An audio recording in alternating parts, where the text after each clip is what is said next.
Wassalatu wassalamu ala asyrafil anbiya'i wal mursalin wa ala alihi wa sahbihi ajma'in. Subhanaka la ilma lana illa ma 'allamtana innaka antal alimul hakim. Rabbi shrah li sadri wa yassir li amri wahlul 'uqdatam min lisani yafqahu qawli. Amma ba'd. Alhamdulillah ala nikmatil Islam. Alhamdulillah ala nikmatil iman wa kafa biha min ni'mah. Alhamdulillah, segala puji bagi Allah Subhanahu wa ta'ala yang menyehatkan kita, yang ngasih langkah kepada kita, yang ngasih sehat, yang ngasih tambahan-tambahan perkara-perkara rohaniyah masuk ke dalam hati kita, masuk ke dalam pikiran kita, dan semoga masuk ke dalam keluarga-keluarga kita, dijadikan sama Allah Ta'ala rumah tangga yang diberi cahayanya, yang dikasih penerangan darinya, yang dikasih hati-hati yang ngerti gimana caranya beribadah kepada Allah Subhanahu wa Ta'ala. Karena sebab itulah kita diadakan sama Allah, sebab itulah kita diciptakan oleh Allah, sebab itulah kita ada, dikasih umur, dikasih kesempatan ini. Semuanya tidak ada maksud, tidak ada tujuan kecuali hanya untuk beribadah kepada Allah Subhanahu wa Ta'ala, sesuai dengan kapasitas kita, sesuai dengan kemampuan kita, sesuai dengan runtutan takdir yang Allah Subhanahu wa Ta'ala takdirkan atas kita. Di semua tempat tersebut, di setiap kesempatan tersebut, di setiap modal-modal tersebut, Allah Ta'ala pengen kita ibadah kepadanya dengan cara tersebut. Kalau yang punya ilmu, sebarkan ilmunya. Kalau yang punya harta, pakai hartanya.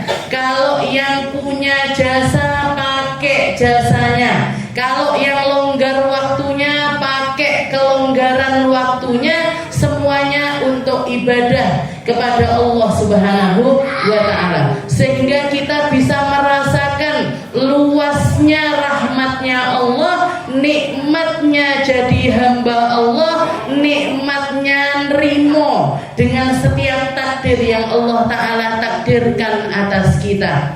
Ada seorang ulama, ada seorang aulia, ada seorang min ahlil ma'rifah yang ditanya, "Madza turid ya Syekh?" Wahai Syekh, apa yang jenengan inginkan? Lagi pengen apa Syekh? Jenengan ini apa angen-angennya sekarang Syekh? Nggih. Kalau jenengan lagi ditanya seperti itu, kira-kira jawabnya nopo? Lagi milih apa? Milih geletak. Lagi milih apa? Milih jalan-jalan, ini lagi liburan. Nggih. Lagi milih apa? Pengen anak saya jadi anak yang solih, solihah. Lagi pengen apa? Pengen jadi ini, pengen jadi itu, pengen begini, pengen begitu, dan lain sebagainya.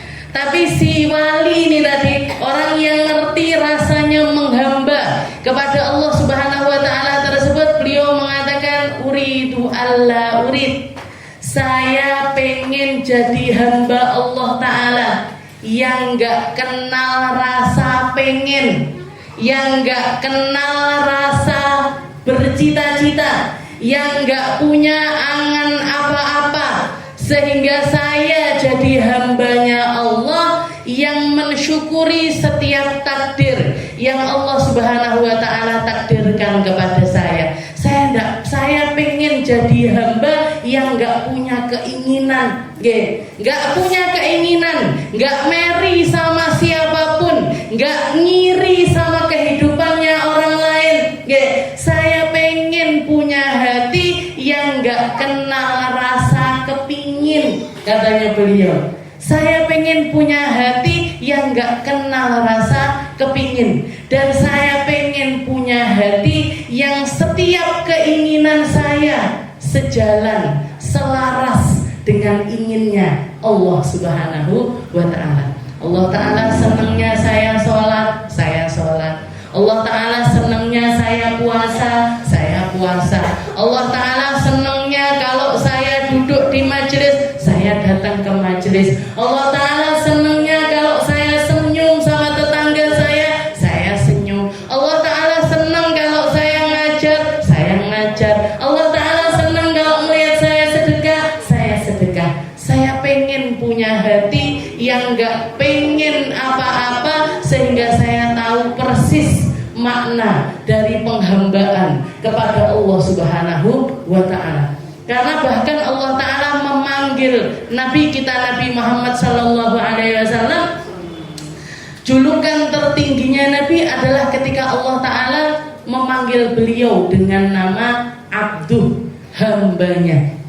Abduhu wa rasuluh, hambanya serta utusannya. Subhanalladzi asra bi abdih. Ketika Allah Ta'ala ngundang, undangannya bukan undangan main-main. Yang ngundang bukan presiden, bupati, camat dan lain sebagainya, tapi yang ngundang adalah Allah Subhanahu wa Ta'ala. Allah Ta'ala mengabadikannya di dalam Al-Qur'an. Zat yang menciptakan segalanya mengundang seorang hambanya. Subhanalladzi asra, maha suci Allah yang memperjalankan hambanya, pada malam hari. Jadi kekuatan tertingginya Nabi, istilahnya kemuliaan, harkat serta martabatnya Nabi adalah ketika beliau diakui oleh Allah Ta'ala, kamu ini yang benar-benar hambaku, kamu ini yang benar-benar mengabdi kepadaku, kamu ini yang faham betul makna keberadaanmu di atas muka bumi ini. Ini yang jadi cita-cita kita. Sehingga apa? Luas bu hatinya jenengan. Kalau jenengan nggak punya angen-angen terlalu tinggi. Karena orang kalau punya angen-angen, pengen begini, ngatur ini dan lain sebagainya, ndak kesampean gelem. Gitu apa mboten? Hari ini saya mau ngaji di majelis Al-Wasilah kudu gawe klambi abang misalkan, wis dicepakne klambine sak setel sama kudunge, klambine dicepakne disetrika, dicepakne sak jilbabe, dilalah niki sudah jenengan pakai wis atus wis ayu digawe ning jero jeding kepleset, kepleset tiba yo angen-angene majlisan pakai baju merah, ternyata baju merahnya basah gelap akhirnya. Tapi kalau jenengan ndak ada rasa apa-apa, sing enek digawe, ndak nyari, ada ya dipakai, enak paling jadi hamba yang semacam itu. Di salah satu hadis ketika para sahabat ditanya, ketika keluarganya Nabi ditanya sama para sahabat seperti apa makan minumnya Nabi ini, seperti apa makannya Nabi, minumnya Nabi, cara berpakaiannya Nabi, ditanya keluarga istri-istrinya Nabi ini ditanya, katanya beliau kata para istrinya Nabi Muhammad itu kalau ada makanan dimakan, kalau nggak ada puasa. Nabi Muhammad itu yalbas mayujat, pakai baju apa yang ada dan tidak nyari sesuatu yang tidak ada. Jadi hidupnya itu simpel. Hidupnya itu simpel. Ada dipakai, tidak ada, tidak dipakai. Ada dimakan, tidak ada, tidak dimakan. Ada diminum, tidak ada, yowes. Saeneke. Paling enaknya orang hidup dengan cara hidup yang semacam itu. Ndak terus tonggone bangun omah di tingkat omahku yo kudu di tingkat koyo buwong kuwi. Enggak gitu. Kalau kayak gitu jenengan ini kalau kita menakar kegembiraan kita, menakar marme ati, menakar keadaan hati kita bandingkan dengan kehidupannya orang lain, jenengan habis umurnya hanya untuk ngeresulo, hanya untuk mengkhawatirkan sesuatu yang tidak perlu dikhawatirkan, hanya memasukkan ke dalam hati kita ini sampah-sampah yang hanya akan mengotori hati kita. Eman-eman Bu, kalau jenengan ngiri, jenengan dengki, jenengan dendam, jenengan pengen ini, pengen itu dan lain sebagainya, jenengan anggap saya lagi masukkan sampah ke dalam hati saya, dan sampah ini kalau dibawa mati, sampah ini, kotoran ini kalau dibawa mati hanya akan menyengsarakan kehidupan akhirat saya. Mek marai sengsara, hanya bikin kecewa, hanya bikin sedih saja. Tapi lek jenengan diparingi hati dangal, padang, seperti doanya para sahabatnya Nabi, para nabi-nabinya Allah Ta'ala, dan itu selalu saya kutip setiap kali sebelum majelis. Rabbi syrahli sadri wa yassirli amri. Ya Allah, kasih hati yang luas, kasih hati yang lebar, kasih hati yang gampang, kasih hati yang gampang, kasih hati yang enak, kasih hati yang cuman mau memasukkan perkara-perkara yang indah-indah dan menghilangkan dari hati ini setiap perkara-perkara yang semestinya itu ditaruh di tong sampah. Yang harusnya ditaruh di tong sampah, jenengan taruh tong sampah. Yang harusnya jenengan masukkan ke dalam hati, jenengan masukkan ke dalam hati. Rabbi syrahli sadri. Jadi doanya Nabi Musa ketika beliau mau berdakwah, Rabbi syrahli sadri. Ya Allah, ini nanti di hadapan saya ini masalah luar biasa besar. Di depan mata saya ini akan banyak konflik. Kalau orang tidak dikenal, tidak banyak dikenal orang, paling masalahnya seklutik sama orang-orang yang dia kenal. Ngomong betul. Jenengan misalkan berkomunitas di satu desa, enek yasinan ning desa kuwi dieloki, tahlilan di tempat itu diikuti, majelisan di tempat itu diikuti. Masalahnya paling kan kalih tiang-tiang niku mawon.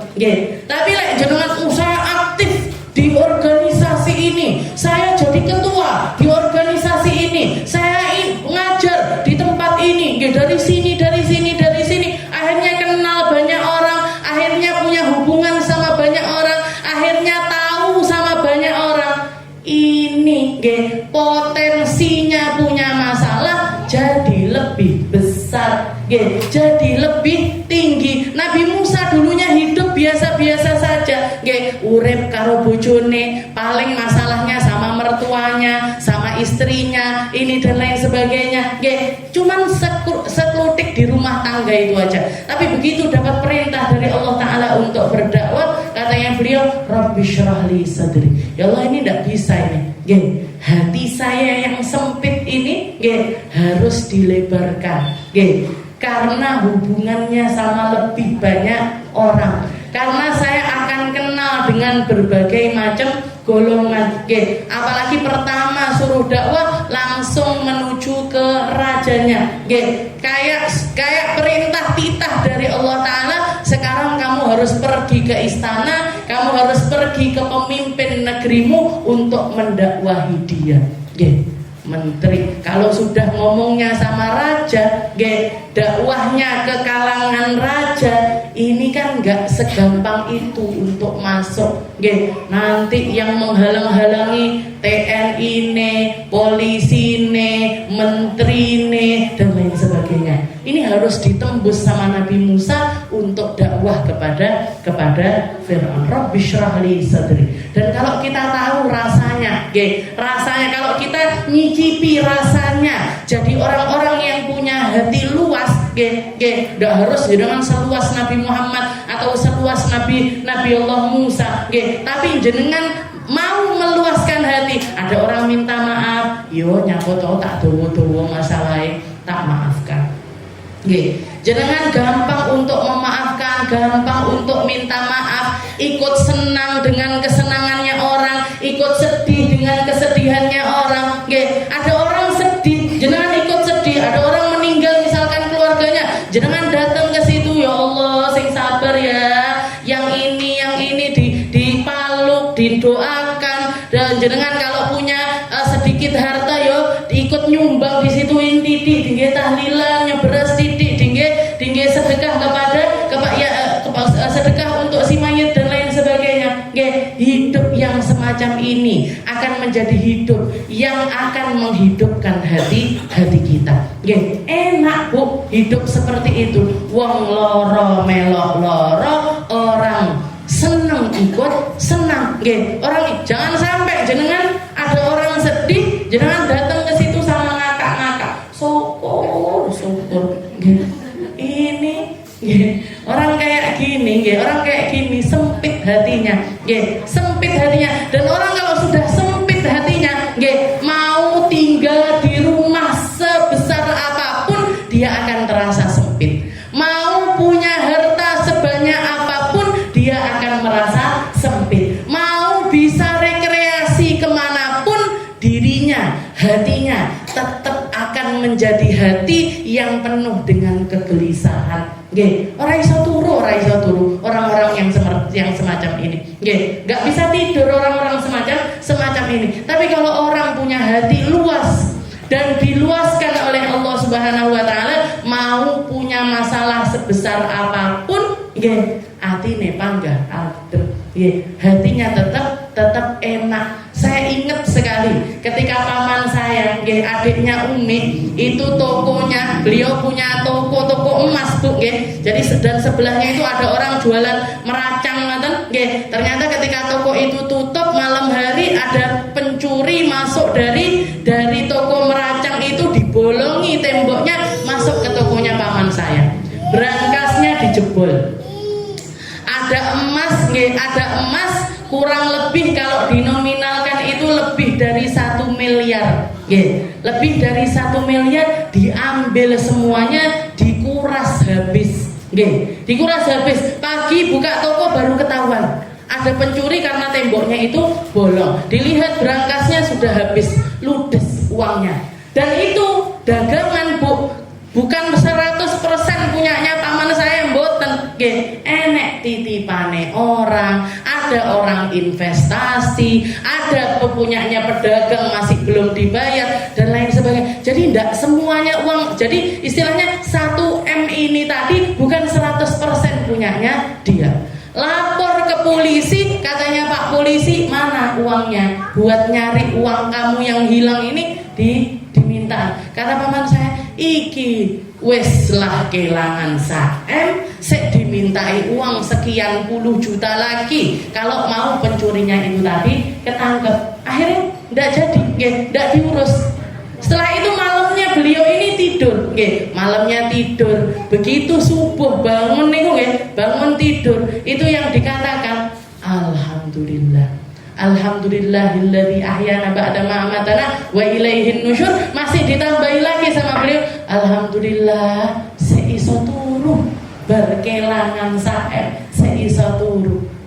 Berarti apa tandanya? Berarti saya punya hati ini sama Allah Ta'ala masih diluaskan, masih diluaskan. Ndak sampai stres, ndak sampai gila, ndak sampai depresi, ndak sampai punya penyakit mental. Malam itu masih bisa tidur. Bahkan sekarang beliau sudah survive lagi. Istilahnya dibalik nih kalau Gusti Allah, uang yang hilang itu bahkan berlipat-lipat ganda.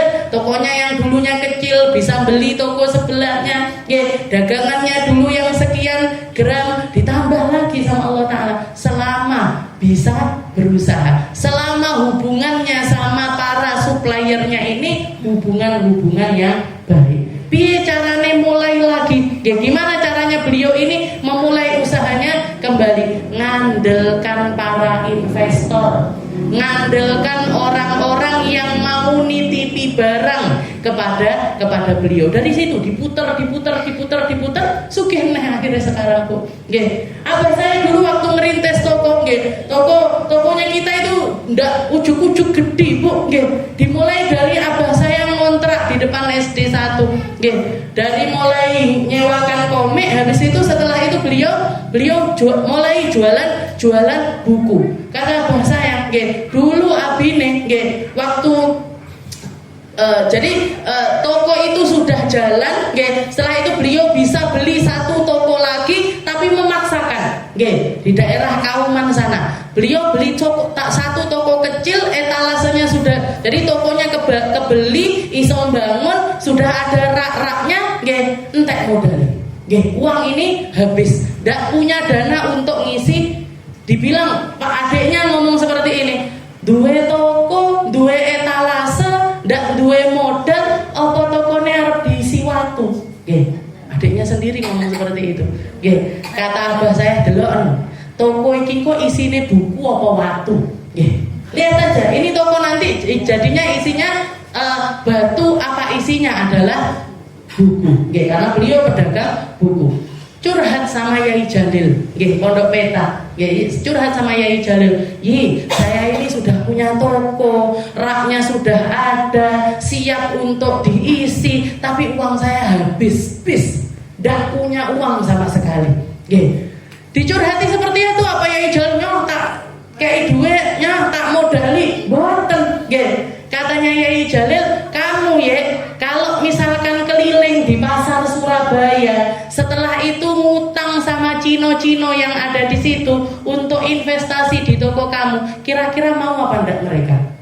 Kata abah saya, insya Allah mau, insya Allah mau, karena saya sudah dikenal sama mereka dan mereka percaya dengan pembayaran saya selama ini. Dan duit satu, Bu, nggak punya celah, istilahnya ngeten. Kalau misalkan janji untuk bayar 1 bulan, selalu bayar 1 bulan. Kalau ngomongnya tak bayar 2 minggu, dibayar, itu sudah berlalu lama. Jadi insya Allah kalau mereka mau ngisi toko saya dengan modal kepercayaan, insya Allah mau. Kata Yai Jalil, wis kuwi ae lho, nggih. Nggak usah ngambil utang bank atau nggak usah ngutang sama siapa-siapa, wis kuwi ae modale. Berangkat beliau ke Surabaya, dinego Cina itu, nggih. Setelah itu beberapa ada yang langsung percaya, ada yang tak survei tak paranane tokone dan lain sebagainya, nggih. Ngadeg jejeg, nggih. Akhirnya dimulai dari kulaan 33, nggih. Setelah itu 55, setelah itu 10 sampai ada masanya abah saya itu dijuluki rajanya Erlangga. Karena nopo? Dulu zamannya buku pelajaran masih rame, nggih. Itu beliau satu mata pelajaran matematika, buku matematika untuk kelas 1 SD, nggih. Kelas 1 2 3 4 5 6 1000 nggih. 1000 picis. Dari situ beliau, dari mana asal muasalnya, dari mana? Kepercayaannya orang, nggih. Kepercayaannya orang. Jadi orang bahkan nggak punya modal sekalipun iso, nggih, bisa nyari. Istilahnya kerja itu, modal utamanya niku napa? Modal utamanya itu adalah kejujuran. Kejujuran. Ada pepatah bilang kejujuran adalah mata uang yang akan berlaku di mana-mana. Bahkan melebihi duit itu sendiri. Rabbi syrah li sadri.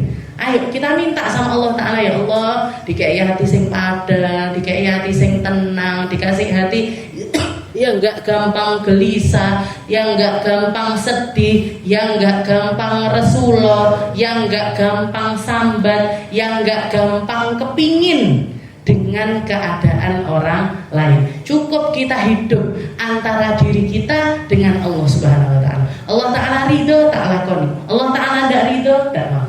Allah Ta'ala senang, saya jalani. Allah Ta'ala tidak senang, saya juga tidak mau. Cukup jadi hamba yang semacam itu. Qala al-mu'allif rahimahullah ta'ala wa nafa'ana bihi wa bi'ulumihi fid dharaini amin. Wa qala alaihi salatu wassalam anillahi ta'ala man asbaha mardiyan liwalidayh muskhitan li fa ana anhu radin wa man asbaha muskhitan liwalidayh mardiyan li fa ana anhu sakhit. Nggih, diriwayatkan, ini masih bab yang kita bahas di minggu yang lalu tentang pentingnya berbakti kepada kedua orang tua kita, dan bahwasanya bakti kepada orang tua itu ndak kenal usia, ndak kenal umur. Setua apapun kita tetap punya kesempatan untuk berbakti kepada kedua orang tua kita. Bahkan masih tetap punya kesempatan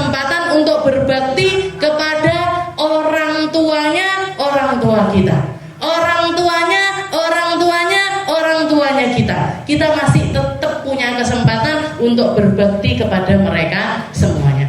Oke, jadi bakti anak kepada orang tua itu tidak kenal umur. Kapan selesainya? Kalau sudah sama-sama mati. Kalau sudah sama-sama diambil umurnya oleh Allah Subhanahu wa taala. Entek lek wis padha-padha entek jatahe, ya sudah selesai waktunya.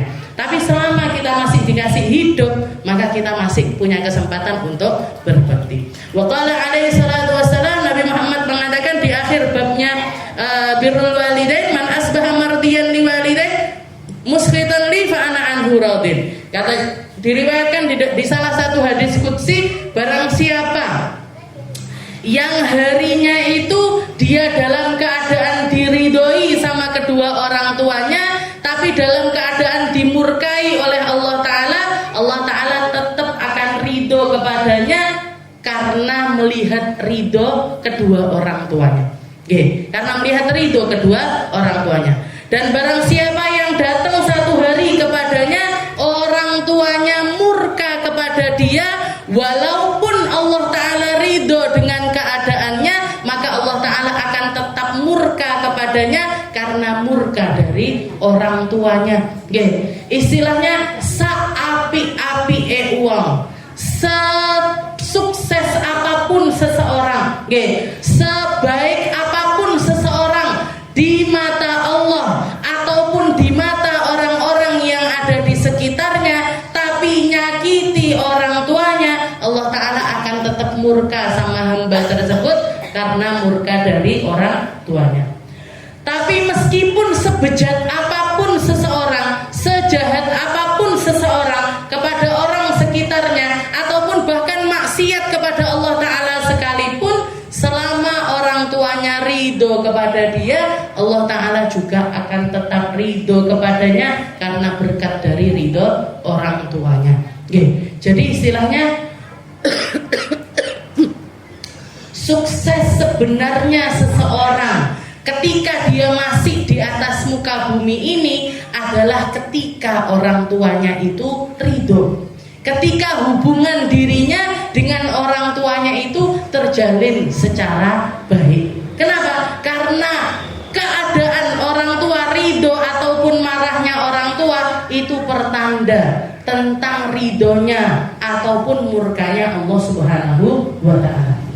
Istilahnya orang sejahat apapun dia, misalkan minum khamr ataupun judi ataupun juga berzina dan lain sebagainya, tapi kok hubungannya dia dengan Allah Ta'ala, hubungannya dia dengan orang tuanya ini baik, dia jadi anak yang berbakti kepada orang tuanya, Allah Ta'ala masih ngasih pandangan ridho kepadanya, dan insya Allah akan dibalik keadaannya menjadi keadaan yang baik.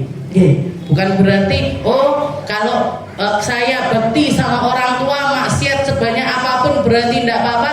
Bukan seperti itu maksudnya. Jadi hubungan antara dia dengan orang tuanya yang baik ini yang akan merubah, yang akan membuat Allah Ta'ala menurunkan hidayah serta inayahnya sehingga menyelamatkan dirinya dan akan berakhir dengan keadaan yang baik. Dengan keadaan yang baik. Setelah itu Habib Abdullah bin Alawi al-Haddad mengatakan, wa yanbaghi lil walid ayyu'in waladahu ala birri. Nah, ini kebalikannya. Kalau tadi baktinya orang anak kepada orang tua, sekarang wali aneh. Baktinya orang tua kepada seorang anak. Baktinya seorang tua kepada anak. Wa yanbaghi, dan hendaknya lil walid kepada seorang tua ayyu'in waladahu ala birri, untuk membantu anak-anaknya untuk berbakti kepadanya. Jadi orang tua ini punya kewajiban untuk membantu anak-anaknya untuk bisa jadi anak-anak yang berbakti kepada dirinya. Jadi piye carane orang tua kok nyuruh, kok istilahnya caranya bantu anak-anak ini untuk berbakti kepada orang tuanya ini caranya gimana? Mulainya kapan? Mulainya orang tua bakti sama seorang anak itu mulainya kapan? Mulai dari semenjak anak itu belum ada. Mulai dari semenjak anak itu belum ada. Guru saya Habib Segaf itu pernah mengatakan, pernah bilang di pondok, ketika kita masih jadi santri, katanya beliau, anak-anak yang ada di pesantren yang terbiasa baca wirid, biasa baca rotib, biasa baca tiba, biasa baca maulid dan lain sebagainya, sebenarnya kalian itu sedang menanam bakti orang tua kepada seorang anak. Kok bisa, Beb? Kok bisa seperti itu, Beb? Coba baca. Doa-doa yang biasa kalian baca. Misalkan habis baca surat Yasin, baca surat Yasin. Wonten dongane gitu. Setelah itu baca doa. Di antara sekian banyak doa yang dicantumkan sama para ulama, yang enggak pernah lepas itu mesti dongane orang tua kepada seorang anak. Allahumma ja'alna wa walidina wa auladina, ya Allah jadikan saya, orang tua saya, anak-anak saya, cucu-cucu saya, keturunan-keturunan saya. Ini kalau dipikir secara logika, saya kan belum punya anak. Waktu itu saya masih SMP. Di pondok niku gitu, ada yang masih SD, ada yang masih SMP, ada yang masih SMA. Tapi kenapa kok minta sama Allah Ta'ala, ya Allah jadikan saya, orang tua saya, anak-anak saya, padahal durung duwe anak. Kata guru saya, kata Habib Segaf, itu kalian sedang menanam baktinya anak, sebelum anak itu ada. Sebelum anak itu ada. Jadi bejo nanti yang jadi anak-anaknya kalian sudah didoakan bahkan sebelum mereka itu ada.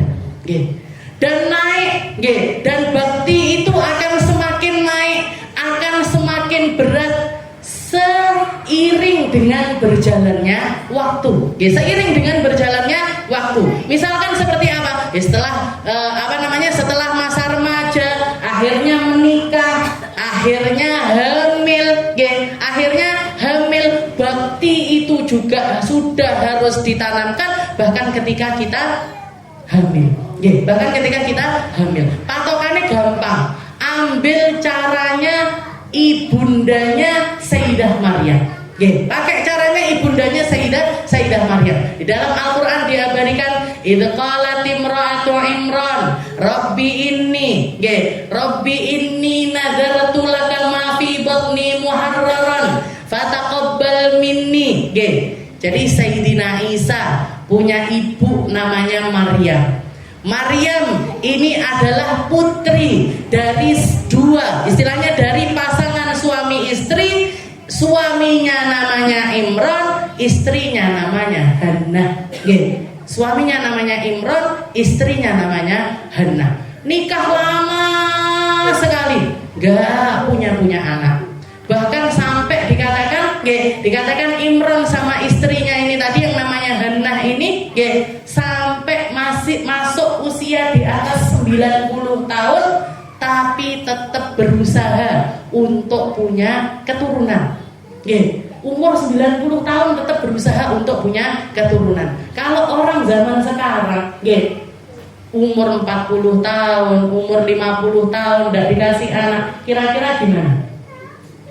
Wes tak usah dungonah lah. Wes monopos juga saya. Wes usahane. Ini enggak. Beliau tetap berusaha. Bahkan dikatakan di salah satu doanya, salah satu sebab Allah Ta'ala bikin Sayyidah Hannah ini hamil di usia 90 tahun, karena beliau duduk-duduk di bawah pohon, ngelihat ada burung-burung di atas pohon itu, bikin sarang di atas pohon. Setelah itu si ibu ini tadi turun ke bawah, ngambil biji-bijian, naik ke atas, bilangnya anak-anaknya. Turun lagi, ngambil biji-biji lagi, ke atas lagi, bilangnya anak-anaknya. Terus seperti itu. Katanya Sayyidah Hannah, ya Allah, sebagaimana jenengan ngasih burung-burung itu kenikmatan untuk punya keturunan, untuk ngasih makan kepada anak-anaknya, kasih saya juga nikmat yang itu. Umur 90 tahun, Bu. Ujuk-ujuk mateng, ujuk-ujuk hamil. Mungkin jenengan yo. Nggih, nama buatan. Jadi Sayyidah Hannah itu umur 90 hamil. Nggih, 90 tahun hamil. Katanya beliau, ya Allah, nggih, katanya beliau begitu tahu, begitu terasa kalau di rahimnya ini ada kehidupan baru, nggih, ada janin yang sedang bertumbuh di situ. Beliau mengatakan kepada Allah Ta'ala, Rabbi inni nadartu laka ma fi batni muharrar. Ya Allah, anak di dalam perut saya ini nanti akan saya jadikan seorang anak yang 100% berbakti kepada Engkau. Saya ndak pengen baktinya dia, saya ndak pengen bersenang-senang dengannya, saya ndak pengen menimang-nimang dia, saya ndak pengen ngambil kesempatan untuk bergembira sebagaimana layaknya orang tua bergembira dengan anaknya. Saya ndak dikasih jatah yang semacam itu pun ndak apa-apa ya Allah. Tapi yang jelas anak ini saya wakafkan kepada jenengan. Dia akan jadi anak yang 100% berbakti kepada Allah Subhanahu wa Ta'ala. Rabbi ini saya nadarkan, ndak pakai kata-kata yang istilahnya kecil-kecil mboten, tapi langsung dinadarkan. Ya Allah, saya nadar anak yang ada di perut saya ini nanti kalau lahir tak berikan kepada Engkau, saya baktikan dia untuk berbakti di Masjidil Aqsa. Padahal Masjidil Aqsa sampai zaman sekarang pun, ketika menurut pemahamannya orang Yahudi itu perempuan tidak boleh masuk. Tidak boleh ada kata perempuan ibadah di masjid itu, tidak boleh. Perempuan, kalau orang-orang Yahudi itu ada di samping-samping masjid itu ada tembok tinggi dinamakan tembok ratapan. Kalau zaman sekarang namanya tembok ratapan. Itu dulu tembok dipakai untuk perempuan-perempuan yang mau doa kepada Allah Ta'ala, karena tidak boleh masuk ke dalam masjid, mereka doanya itu di tembok-tembok tersebut. Rabbi ini nadartu laka ma fi batni muharraran fataqabbal minni. Maka terima ini anak ya Allah. Jadi ini bentuk apa sebenarnya? Apa yang sedang dilakukan Sayyidah Hannah? Kenapa kok diwakafkan putranya untuk Allah Subhanahu wa Ta'ala? Karena beliau sedang mengoptimalkan baktinya kepada anaknya. Beliau sedang mengoptimalkan baktinya kepada sang anak. Tahu persis bahwasanya penghambaan seorang hamba itu adalah modal utama untuk sukses di dunia dan sukses di akhiratnya Allah Subhanahu wa Ta'ala.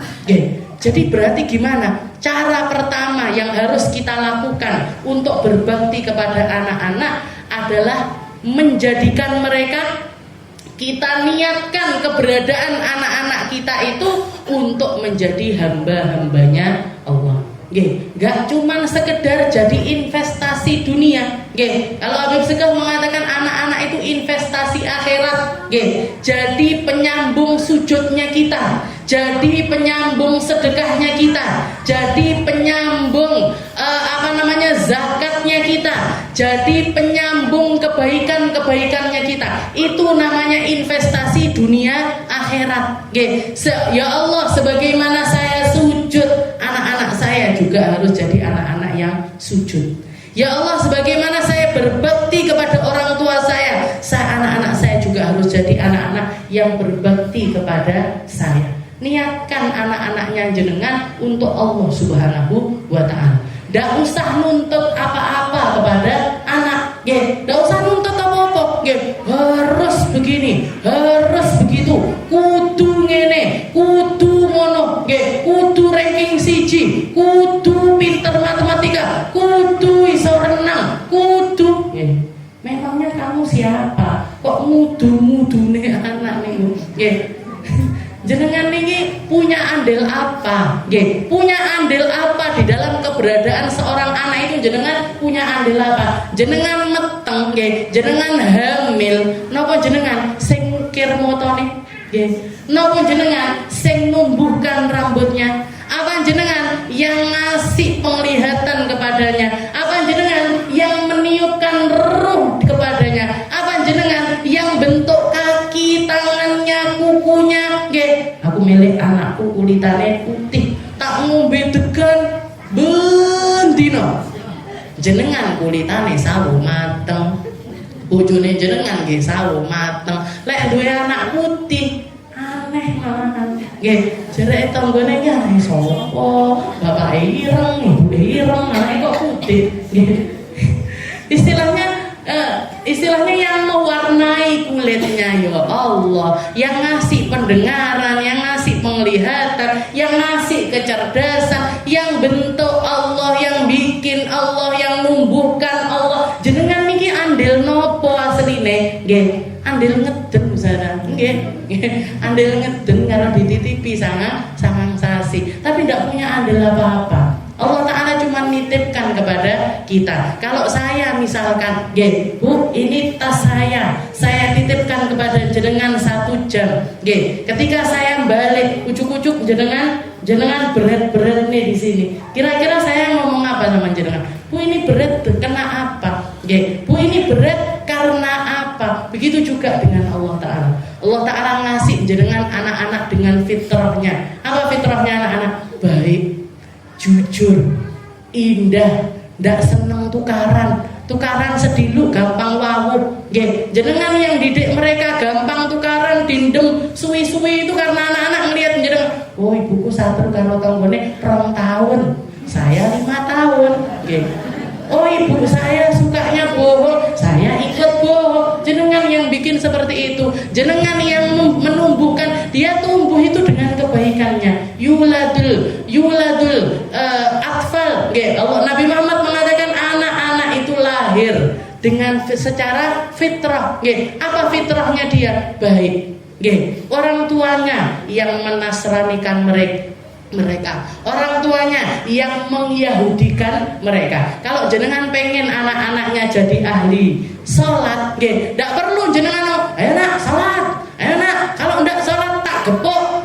Cukup dari awal si anak ini tumbuh berkembang di rumah itu, ngelihat semua orang yang ada di rumah ini ahli sujud, ahli ibadah, ahli majelis, dia akan ngikuti apa yang jenengan lakukan. Jadi istilahnya kalau pengen punya anak-anak yang baik akhlaknya, ibu yo kudu apik dhisik. Pengen anak-anaknya jujur. Tapi kalau ada telepon, nah lek Bu RT gedhok-gedhok pintu atau nelpon angkaten tapi omong ngono ibu ndak enek. Ngomong ngono ibu ndak enek padahal ibuke lagi nonton sinetron. Nanti anaknya bilang, "Bu, ibu bilang katanya saya disuruh ngomong, ibu ndak ada di rumah." Niki sing salah sapa? Berarti apa? Istilahnya anak-anak itu nyontoh apa yang jenengan lakukan. Yang dilihat baik jadi anak yang baik. Yang dilihat akhlak, dia akan berakhlak. Yang dilihat omongannya baik, dia akan ikut omongannya baik. Jangan sampai jenengan ngomel-ngomel HP. Jenengan dia kok sinetron.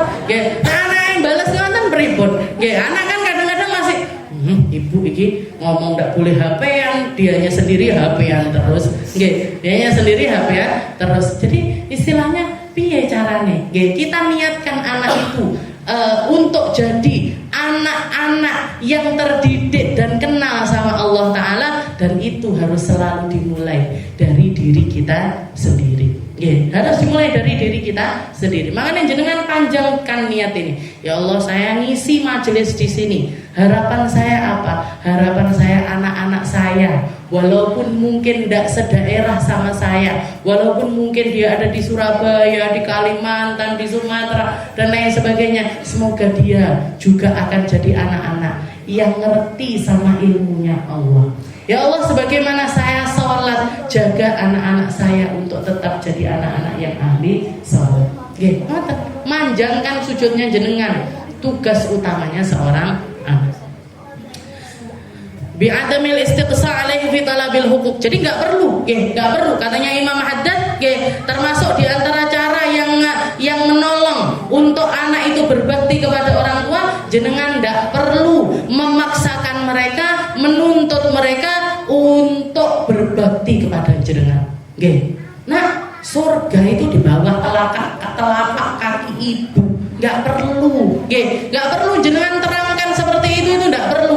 Cukup kenalkan mereka kepada Allah Ta'ala, mereka akan jadi anak-anak yang berbakti. Nggih, enggak perlu jenengan ngoten niku, enggak perlu metenteng. Nggih, ayo dihabiskan makanannya. Ibu sudah repot-repot masak dari pagi, ini itu dan lain sebagainya. Nggih, cukup jenengan kenalkan sama Allah. Nah, dihabiskan makannya. Ini rezeki dari Gusti Allah.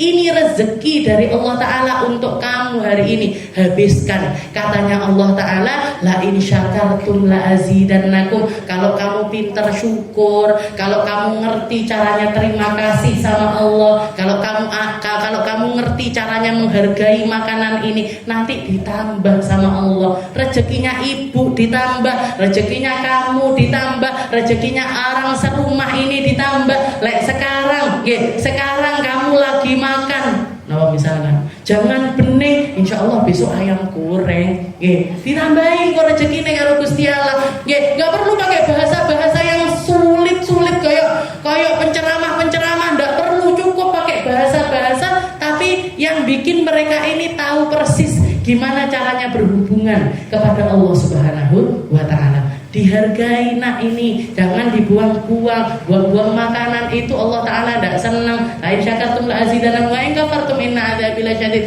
Kalau kamu tidak pintar syukur, nanti dilongi sama Gusti Allah. Sekarang jangan bening, sesok sego karo kuyah. Ngaten dengan cara-cara seperti itu. Para ulama kita didikannya orang tuanya seperti itu. Didikannya orang tua seperti itu. Abahnya Habib Umar bin Hafid, abahnya Habib Umar bin Muhammad bin Salim bin Hafid itu semenjak Habib Umar itu masih umur 3 tahun 4 tahun, setiap kali abahnya berangkat ke masjid untuk bangun malam, Habib Muhammad itu sukanya bangun malamnya itu sholatnya di Masjid Segaf. Padahal rumahnya beliau di Aidit, istilahnya harus tempuh jarak yang lumayan jauh untuk berangkat ke masjid. Tapi anaknya dia rewel, umur 3 tahun, mulai dari masih harus gendong nurunkan lagi, nurunkan lagi, dibawa ke masjid mulai dari pertengahan malam, jam 2 malam, jam 3 malam itu diajak. Katanya orang-orang yang ada di masjid itu, di Masjid Segaf itu mengatakan, Beb, istilahnya ini anak masih sangat kecil, waktunya dia untuk kelon-kelon sama orang tuanya, sama ibunya dan lain sebagainya. Ngapain kok dipeksa-peksa untuk ikut jamaahan di sini? Orang wali istilahnya orang yang ngerti, orang-orang yang paham berhubungan sama Allah Ta'ala. Beliau mengatakan, saya nggak ngerti sampai kapan saya akan bisa bawa anak saya ini ke masjid. Dan kamu nanti akan jadi saksinya, akan jadi anak yang semacam apa dia. Jadinya siapa? Habib Umar. Jadinya siapa? Habib masyhur, kakaknya Habib Umar, muftinya Tarim. Habib Umar jadi dai internasional. Dididik sama siapa? Abah yang menyontohkan untuk bangun malam mulai dari usianya sebelum balik, dan seorang ibu yang juga melakukan perkara yang sama. Ibu-ibunya Habib Umar itu Hubabah Zahra. Sayyidah Halimah cerita ketika beliau nulis satu buku namanya Bidadari Bumi. Salah satunya yang diceritakan adalah kisahnya ibundanya Habib Umar. Beliau minta ngirim surat sama putri-putrinya Hubabah Zahra. Jadi adik-adiknya Habib Umar. Habib Umar itu saudaranya 10 orang. Jadi menulis surat kepada putri-putrinya, suruh nuliskan Hubabah Zahra itu sosok yang seperti apa. Salah satu suratnya putrinya sendiri mengatakan, ibu saya itu adalah seorang perempuan yang gak pernah sama sekali meninggalkan bangun malam, bahkan sebelum beliau balik. Dari mulai belum balik itu sudah bangun malam. Sampai kapan? Sampai beliau wafat. Bahkan pernah anak-anaknya ini nemukan ibunya itu nangis sepanjang hari. Seharian itu nangis terus karena malam harinya ketinggalan bangun malam. Jadi beliau ketiduran agak malam, akhirnya bangun itu azan subuh, beliau teriak, "Loh, subuh, saya enggak bangun malam, saya meninggalkan Allah Ta'ala." Langsung beliau ke kamar mandi, wudu. Sebelum sholat qobliyah subuh, beliau sholat taubat. Sholat taubat karena malamnya itu enggak tahajud. Awake dhewe ndak tahajud biasa-biasa wae, nggih. Ndak qobliyah yo biasa-biasa wae, ndak jamaahan yo biasa-biasa wae. Anak-anaknya awake dhewe biasa, yo pancen awake dhewe biasa. Ya dikasih sama Allah Ta'ala anak-anak yang biasa. Lek jenengan perempuan luar biasa, jenengan akan dikasih rezeki anak-anak yang juga akan luar biasa hubungannya dengan Allah Subhanahu wa Ta'ala. Jadi tidak perlu jangan nuntut ini surga di bawah telapak kaki Umi, tidak usah. Cukup jenengan kenalkan sama Allah Ta'ala, dia akan tahu caranya berbakti kepada kita. Wala siyama fi hadzal zaman allati 'azza fihi wujudul bir wa amma fihi wujudus syarr. Apalagi di zaman ini, di zaman di mana mayoritas anak itu tidak ngerti caranya berbakti kepada orang tua.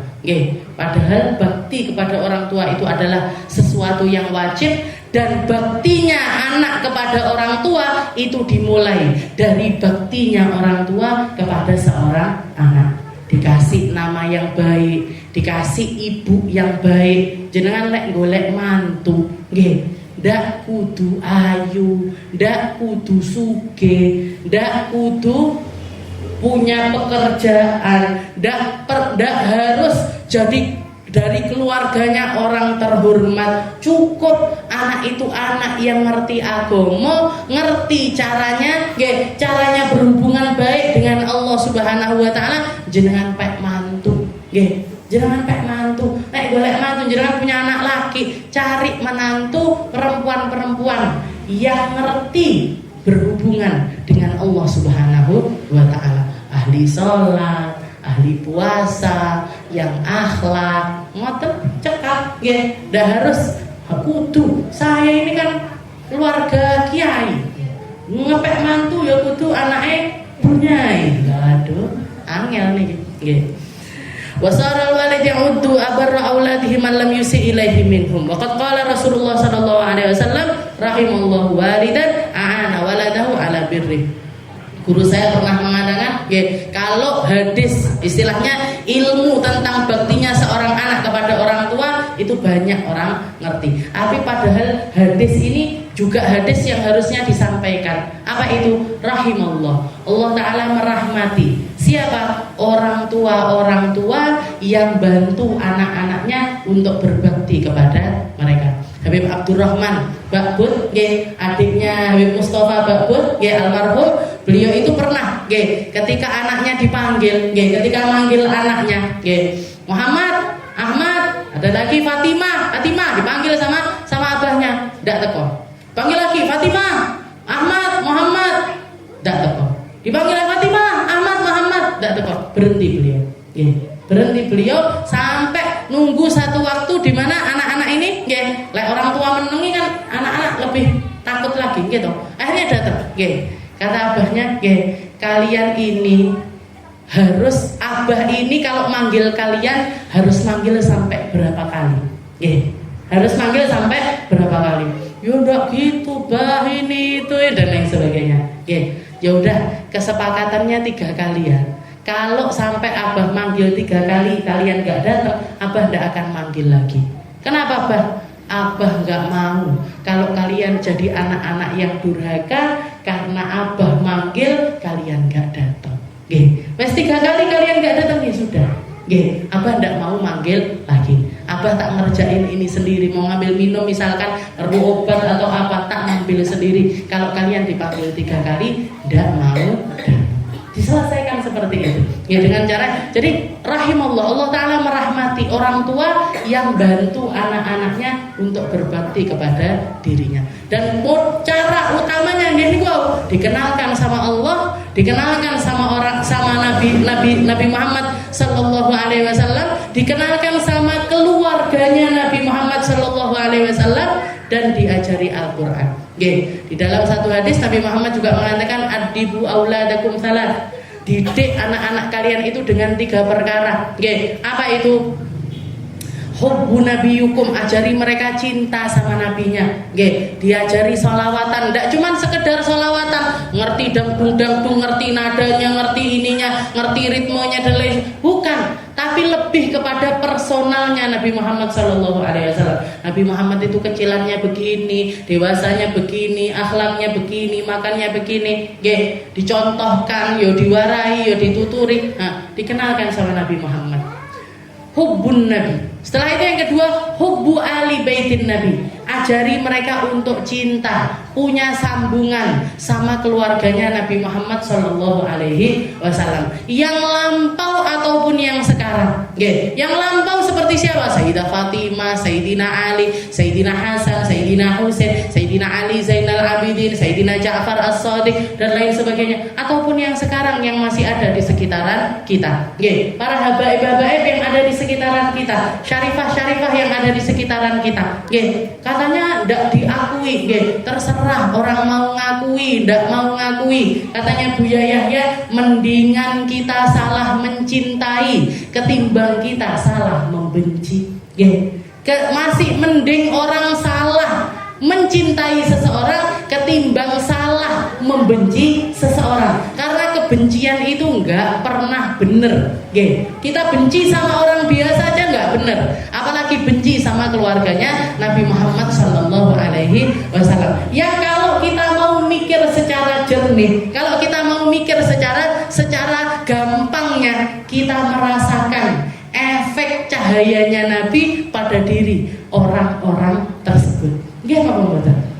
Habaib-habaib yang datang ke Indonesia yang dibawa nopo? Emas, perak, minyak, boten. Sing digawa Islam, yang dibawa kedamaian, yang dibawa ilmu warisannya Nabi, yang dibawa akhlak yang mulia, yang dibawa keturunan-keturunan, yang istilahnya yang meneruskan dakwahnya Rasulullah Shallallahu Alaihi Wasallam. Kita mau belajar kitab apa? Mayoritas kitab yang kita pelajari pun juga adalah karangan dari para dzurriyyahnya Rasulullah Sallallahu Alaihi Wasallam. Imam Haddad ini keturunannya Imam Ubaidillah, keturunannya Imam Al-Muhajir, Ahmad Al-Muhajir, yang sekarang ini banyak orang-orang mengutak-ngatik tentang nasabnya beliau ini terputus, yang ini itu dan lain sebagainya. Jenengan ndak usah melok-melok, ndak usah melok-melok. Saya sendiri pun mendingan diam. Mau diakui, mau ndak diakui, kita bisa merasakan cahaya-cahaya yang mereka bawa. Cahaya-cahaya yang mereka bawa. Rahimallahu walidan a'ana waladahu ala birri. Jadi Allah Ta'ala merahmati orang tua yang ngerti caranya berbakti kepada anaknya. Sebelum kita menuntut mereka berbakti kepada kita dulu yang harus berbakti kepada mereka. Wallahu a'lam bishawab. Insyaallah kita sambung di pertemuan yang selanjutnya.